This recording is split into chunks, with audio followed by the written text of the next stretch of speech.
Zee 24 तास एक पाऊल पुढे। नाशिकमध्ये कांदा उत्पादक पुन्हा एकदा आक्रमक झाले आहेत। 8 दिवसांच्या आत शेतकऱ्यांना न्याय मिळाला नाही तर पालकमंत्री छगन भुजबळ यांच्या घरावर मोर्चा काढणार असल्याचा इशारा स्वाभिमानी शेतकरी संघटनेचे नेते राजू शेट्टी यांनी दिलाय।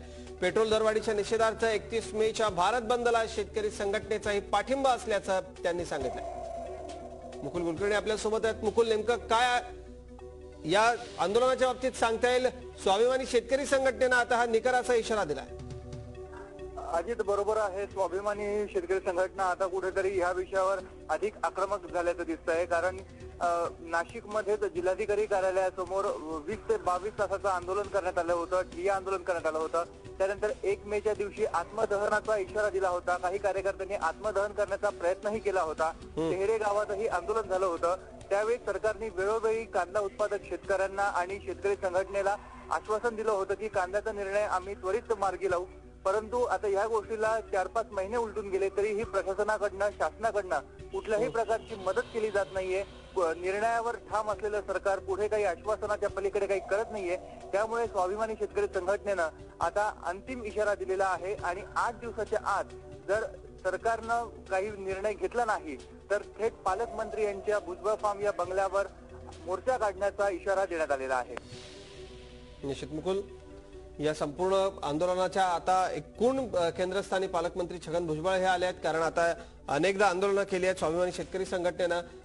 या संपूर्ण कांद्याच्या प्रकरणामध्ये स्थानिक शेतकरी देखील मोठ्या प्रमाणात आक्रमक झाले आहेत आणि या संपूर्ण आंदोलनाला आता राजू शेट्टींनी धार देण्याचा प्रयत्न देखील चालवला।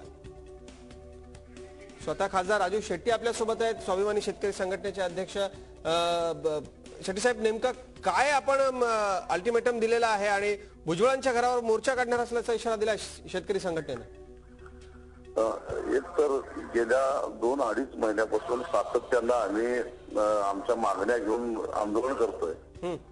सरकारनं आम्हाला आश्वासन काही दिलेलं नाही आणि वेळोवेळी फक्त आश्वासनाने तारखा दिल्या, मंत्रिमंडळासमोर नोट ठेवली आहे आणि तातडीनं आम्ही कांदा उत्पादकांना वैयक्तिक मदत करू असं सांगितलं। परंतु मंत्रिमंडळाच्या बैठकीमध्ये ती नोट आणायला अजून सरकारला मुहूर्त सापडत नाही आणि म्हणून त्या नाशिक जिल्हा जिथं प्रामुख्यानं कांद्याचं उत्पादन मोठ्या प्रमाणामध्ये होतं त्या नाशिक जिल्ह्याचे पालकमंत्री छगनराव भुजबळ यांच्या घरावर मोर्चा काढायचा मी अल्टिमेटम दिलाय। जर 8 दिवसाच्या आत महाराष्ट्राच्या मंत्रिमंडळानं शेतकऱ्यांना मदत करण्याचा निर्णय घेतला नाही तर 8 दिवसानंतर आम्ही त्यांच्या घरावर मोर्चे काढू असा इशारा दिलाय।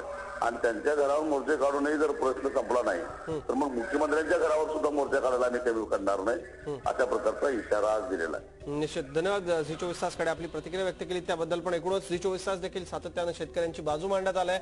या संपूर्ण प्रकरणामध्ये नाशिक जिल्ह्यातल्या शेतकरी बांधवांची जी काय कुचंबणा होते ती वारंवार झी 24 तासनं मांडली आहे आणि एकूणच सरकार या सगळ्याची दखल घेईल अशी आपण अपेक्षा करूयात। मुकुल कुलकर्णी आमचे प्रतिनिधी आपल्यासोबत होते। मुकुल, तुमचे धन्यवाद। झी 24 तास एक पाऊल पुढे।